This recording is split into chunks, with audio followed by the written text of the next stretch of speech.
I spoke recently to Shraddha Pai about her new EP, Into the Moonlight, and her musical journey from Bollywood to jazz.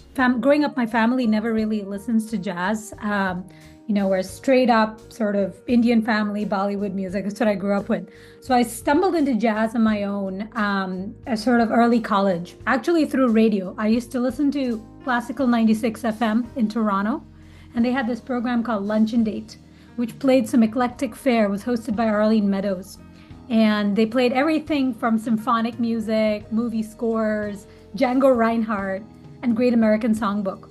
So I sort of fell into it via Gershwin and Great American Songbook. And then as I discovered more singers, I just found I loved many things about jazz. The colors of the chords, the moods, the instrumentation, and swing. I'm a swing dancer.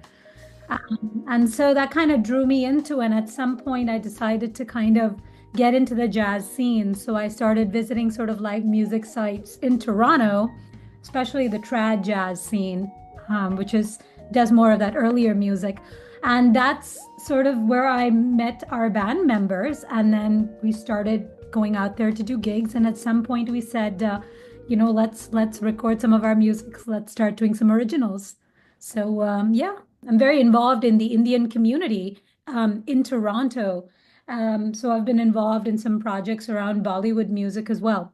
So I have done Bollywood gigs, and I'm part of a Bollywood band called the Culture Criminals, which will put up these, sort of big yearly shows. It's a very different format from your usual jazz gig. Yeah. Right.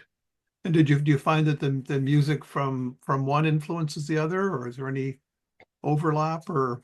It's a great question. I think that performing jazz sort of makes me want to interpret Bollywood tunes differently too. So, and I think that I always have this very interpretive approach that I can bring to the Bollywood music. And sometimes we will try to bring some, suitable repertoire and see if we can adapt it to put it into our shows. We have a very multicultural audience here in Toronto. So, for example, we've got a Bollywood swing tune as part of my jazz band's repertoire as well.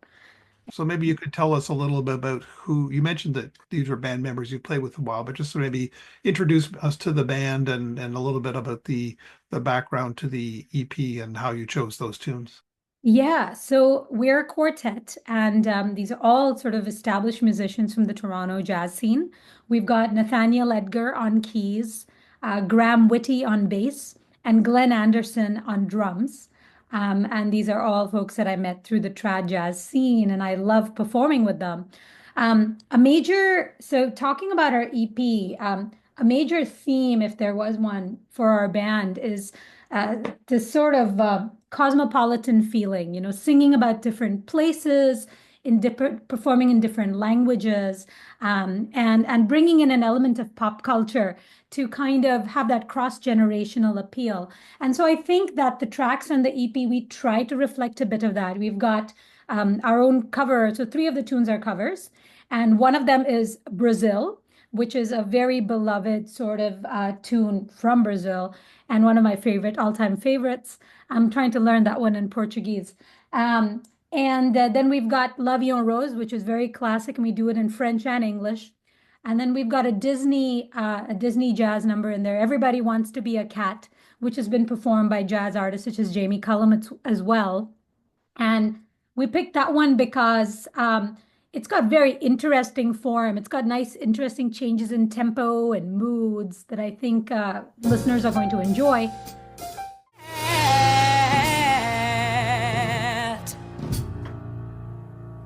And then, of course, we've got the first original track, which is Into the Moonlight. And so Into the Moonlight, was written as a moody ballad. And it's trying to capture the feeling of being out in nature at night with a sort of contemplative mood on a moonlit night. So I think we try to capture those colors, etc. And the story is about somebody who recalls moonlit walks with their loved one, but now is walking in those same surroundings, but without their loved one. And there's this sort of, they imagine, nature saying, well, you used to be here with this person. Why aren't you with this person?